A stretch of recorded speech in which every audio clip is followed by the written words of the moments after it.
ஒரு ஊரில். அனைவருக்கும் வணக்கம். என் பெயர் அமிர்தவர்ஷினி ஜெகன்மோகன். நான் 5ஆம் வகுப்பு படிக்கின்றேன். நான் ஒரு மேற்கோளின் மூலம் இந்த கதையை கூறப்போகிறேன். Education gives the knowledge, but our action and words gives you the respect. நம்மளுக்கு படிப்பு அறிவை தருது, நம்ம வார்த்தையும் செயலும் நம்மளுக்கு மதிப்பை தருது. இது மூலமாக, இந்த கருத்து மூலமாக நான் ஒரு கதை சொல்ல போகிறேன்.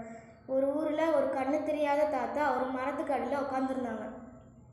ஒரு பையன் கிழவா இந்த பக்கம் யாராச்சும் போனாங்களா அப்படின்னு அந்த தாத்தாவை பார்த்து கேட்டான். உடனே அந்த தாத்தாவும் இந்த பக்கம் யாருமே போகலப்பா அப்படின்னு சொன்னாங்க.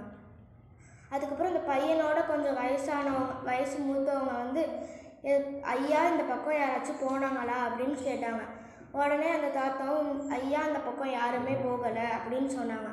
அதுக்கப்புறம் இப்போ ஐயான்னு சொன்னவரோட இன்னும் கொஞ்சம் வயசு மூத்தவங்க மதிப்புக்குரிய ஐயா இந்த பக்கம் யாராச்சும் போனாங்களா அப்படின்னு கேட்டாங்க.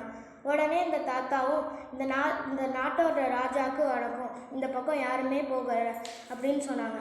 உடனே இந்த ராஜாவுக்கு ஆச்சரியமாக போயிடுது. ஒரு கண்ணு தெரியாதவங்க நான் எப்படி ராஜான்னு கண்டுபிடிச்சிங்க அப்படின்னு கேட்டோன்னே அந்த தாத்தா சொல்கிறாரு, முதல்ல ஒரு பையன் வந்தான், என்னை கிழவா அப்படின்னு கூப்பிட்டான்.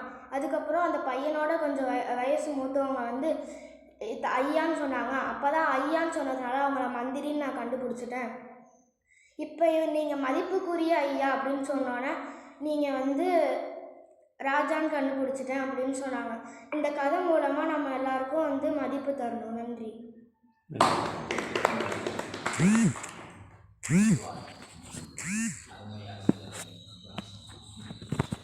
ஒரு விஷயம் என்னென்னா,